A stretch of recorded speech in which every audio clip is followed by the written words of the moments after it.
Top quality और consistent performance के लिए सिर्फ सिल्वर पंप नाम याद रखना।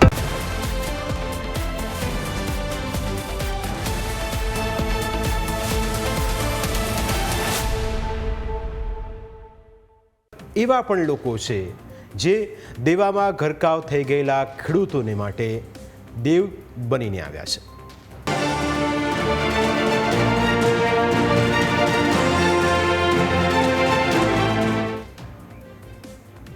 કહેવાય છે કે કળિયુગમાં કોઈ કોઈનું સગું નથી હોતું। માણસ મરતો હોય તો તેને લોકો મરવા દે છે પણ મદદ નથી કરતા, પરંતુ આ જ કળિયુગમાં કેટલાક એવા લોકો પણ જીવે છે જેઓ ચૂંટાયેલા પ્રતિનિધિઓ અને સામાન્ય લોકોનું શોષણ કરનારાઓને લપડાક આપતી કામગીરી કરીને લોકોના દિલમાં રાજ કરી રહ્યા છે। અમરેલી જિલ્લામાં પણ આવી જ એક વ્યક્તિ છે જેમણે 90 લાખ રૂપિયા ભરીને ખેડૂતોની 30 વર્ષ જૂની સમસ્યાનો એક ઝાટકે અંત લાવ્યો। પોતાના વતન માટેનો પ્રેમ કહો કે ખેડૂતો પ્રત્યેની સહાનુભૂતિ પણ સાવરકુંડલા તાલુકાના જીરા ગામના બાબુભાઈ જીરાવાળાએ પોતાના ગામના ખેડૂતો માથે ચડી ગયેલું 1 કરોડનું દેવું ચૂકતે કરીને સમાજમાં બીજાની મદદ કરવાનું એક ઉત્તમ ઉદાહરણ પૂરું પાડ્યું છે। બાબુભાઈ જીરાવાલા વિશે અમે તમને જણાવીશું, પરંતુ પહેલાં એ જાણી લઈએ કે કોઈ પણ કારણ વિના 435 ખેડૂતોના માથે કેમ દેવું થઈ ગયું હતું। વાત 30 વર્ષ પહેલાંની છે। વર્ષ 1992માં ગામની સહકારી મંડળીના પ્રમુખે ઉચાપત કરી હતી। મંડળીના પ્રમુખે સભ્યોની જાણ બહાર ભાવનગર બેંકમાંથી 1 કરોડનું ધિરાણ ઉપાડી લીધું હતું। આ કૌભાંડ ત્યારે બહાર આવ્યું જ્યારે ખેડૂતો ધિરાણ મેળવવા માટે બેંકમાં પહોંચ્યા હતા। ખેડૂતોના નામે બાકી ધિરાણ બોલતું હોવાથી બેંકે નવું ધિરાણ આપવાની ના પાડી। આ કેસમાં વર્ષ 1995માં તત્કાલીન સીએમ કેશુભાઈ પટેલે પણ તપાસ સમિતિની રચના કરી હતી। સમિતિએ 72 લાખ રૂપિયા ભરવાની જવાબદારી મંડળીના પ્રમુખ અને મંત્રીની ગણાવી હતી, જેના કારણે બાકીના 24 લાખ રૂપિયા ખેડૂતોને ભરવાના આવ્યા હતા। ખેડૂતોએ 24 લાખ રૂપિયાની રકમ જમા કરાવી દીધી હતી, પરંતુ કૌભાંડીઓએ 72 લાખ રૂપિયા ન ભરીને હાથ ખંખેરી નાખ્યા, જેને લઈ આખો કેસ હજુ પણ હાઈકોર્ટમાં પેન્ડિંગ છે। પરંતુ અત્યારે ખેડૂતો માટે સમસ્યા એ ઊભી થતી હતી કે બેંક તેમને બોજ મુક્ત માનવા તૈયાર ન હતી। બેંકે સ્પષ્ટ કહી દીધું કે જ્યાં સુધી પૂરેપૂરી રકમ નહીં ભરાય ત્યાં સુધી ખેડૂતોને નો ડ્યુ સર્ટિફિકેટ નહીં મળે, જેથી ખેડૂતોને બીજી લોન લેવી હોય તો પણ મળતી ન હતી। જો નો ડ્યુ હોય તો જ બીજી લોન મળી શકે તેવી સ્થિતિ ઊભી થઈ હતી। પોતાના વતનના ખેડૂતોને આ સમસ્યામાંથી મુક્તિ અપાવવા માટે બાબુભાઈ જીરાવાળાએ બીડું ઝડપ્યું।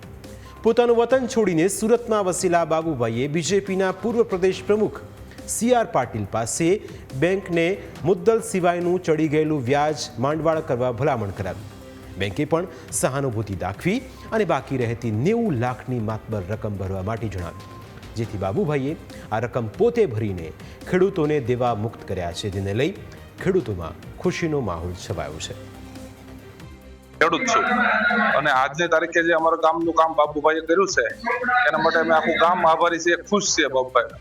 અને 30-35 વર્ષથી અમારું ગામ જે આ મંડળીના કાર્યક્રમ માટે હેરાન થતું હતું એનું આજે સોલ્વ થયો છે અને બાબુભાઈએ પૈસા ઋણ મુક્ત કામ કર્યું છે, તે બદલ બાબુભાઈનો ખૂબ ખૂબ આભાર માનીએ છીએ હૃદયપૂર્વક। જેમાં મારા સસરા હતા વર્ષો પહેલા, ત્યારે એણે જ્યારે ખેડૂતોના લોન લીધેલી હતી અને એ લોનની સામે એણે વર્ષો માંડ્યો હતો, પણ એમનું સપનું પૂરું ન થયું હતું અને એનું સપનું સાકાર જેણે બાબુભાઈ ધનજીભાઈ ચોડવડિયાએ પૂરું કર્યું છે, જેનો હું ખૂબ ખૂબ હૃદયથી આભાર માનું છું। ઉલ્લેખનીય છે કે પોતાના વતનના ખેડૂતોનું ઋણ અદા કરનારા બાબુભાઈ 11 વર્ષની ઉંમરે જ આજીવિકાની શોધમાં સુરતમાં આવ્યા। ફક્ત ધોરણ 5 ભણેલા બાબુભાઈએ 10 વર્ષ સુધી રત્ન કલાકાર તરીકે કામ કર્યું। ત્યારબાદ જમીનની લેવેજ અને ટેક્સટાઇલના ધંધામાં નસીબે સાથ આપતા તેઓ પૈસે ટકે સુખી થયા। જ્યારે તેમને પોતાના ગામના ખેડૂતોની આ સમસ્યાની જાણ થઈ તો તેમણે ખેડૂતોની આ સમસ્યાનો અંત લાવવાનો નિશ્ચય કર્યો, પરંતુ તેમને કેવી રીતે ખેડૂતોની સમસ્યા ઉકેલવાનો વિચાર આવ્યો તે પણ સાંભળો। મારા માતુશ્રીની હમણાં તાજેતરમાં પૂર્ણતિથિ ગઈ, એમની જતી વખતે એક ઈચ્છા હતી કે મારી પાસે જે કાંઈ દર દાગીનાઓ પડ્યા છે, મારી પાસે જે બચત પડી છે અને મારા હિસ્સે જે પડ્યું છે તે જો તમે ભાઈઓમાં વેચવા ન માંગતા હો તો ગામના એવા કાર્યમાં વાપરજો કે જેથી કરીને મને એનો આનંદ થાય। તો અમે બંને ભાઈઓએ, મારી બાજુમાં ઉભા છે મારા મોટા ભાઈ છે ઘનશ્યામભાઈ, બંને ભાઈઓએ ભેગા મળીને નક્કી કર્યું કે આપણે કોઈ તકતી નથી મારવી, પણ ખેડૂતોના દિલમાં આ બાના નામની તકતી રસાય એટલા માટે થોડી ઘણી મૂડી અમે નાખીને ખેડૂતોનું જે 89,87,209 રૂપિયા હતું એ અમે સુક્તે કર્યું છે અને આજે અમને એનો આનંદ છે. અમરેલી જિલ્લાનો આ કિસ્સો ખૂબ જ પ્રેરણાદાયી અને આર્થિક રીતે સુખી લોકોને જીવનમાં ઉતારવા જેવો છે. પોતાની અઢળક સંપત્તિમાંથી જો થોડા ઘણા રૂપિયા ખર્ચીને કોઈને મદદરૂપ થવાનું હોય તો આવું કામ કરવું જોઈએ, કારણ કે તેનો આનંદ અને આત્મસંતોષ ખૂબ જ અનેરો હોય છે. પ્રાઇમ 9માં સમય થયો છે બ્રેકનું. બ્રેક બાદ અન્ય મુદ્દા વિશે વાત.